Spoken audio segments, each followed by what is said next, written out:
Hello, welcome to the night of the watching. You guys are in for an incredible experience. I'm here at One Church with Pastor Blake. It's great to have you. Nice to meet you. Many of you guys know him. You're watching here. You guys are probably here either watching online or you're in person about ready to walk around this lake and walk and pray. You can watch these videos and encourage you to walk and pray and focus in on preparation for Resurrection Sunday. The theme for tonight is something called La'el Shimurim.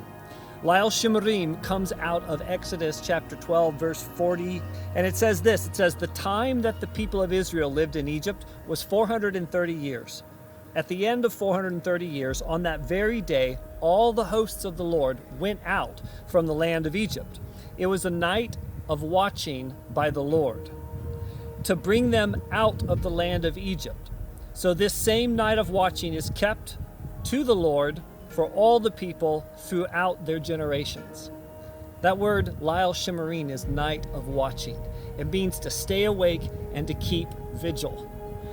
And this is the tradition in the Hebrew culture, is that after the Seder meal, which we celebrated, many of us on Thursday night, they would go out and they would watch and they would pray. And you'll see connections with Jesus in the New Testament here in a little bit. But we need to understand that this was the moment in the Exodus that God set his people free, right? And they left Egypt. They were out of Egypt at this moment, but they weren't in the promise. They were out of bondage, but they weren't in the fullness of the promise. And this was the moment that God said, "I am delivering them."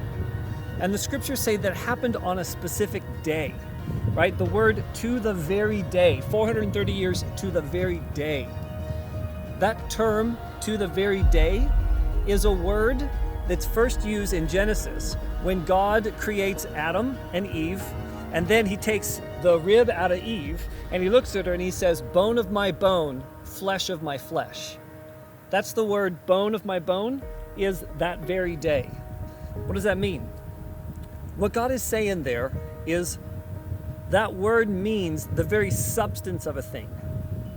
So on the very day, the very substance of a specific day that they had been celebrating for 430 years, on that specific day, God set them free.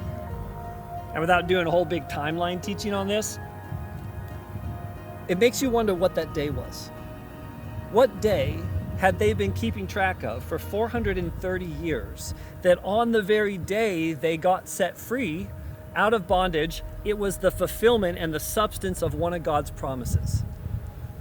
Well, I think that goes back to Isaac on Mount Moriah when they sacrificed Abraham sacrificed his son Isaac. That was a day that triggered this countdown when the Lord said, "I'm going to take you out of a sojourning place and I'm going to give you a promised land." In Genesis 15 and Genesis 17, God says that you will live in bondage for 400 years, but after that you'll come out. And so on the very day that they had been celebrating, probably, the memory of Isaac and Abraham on Mount Moriah, God sets them free and triggers them out of bondage into the promised land. The point of that is tonight, as we walk and pray and as we prepare for resurrection, we're not just preparing for some theological event. This was a fulfillment of a covenant promise that God had made. And so as you're spending this time in prayer, I want to encourage you to pray into the covenant promises that God has made to you.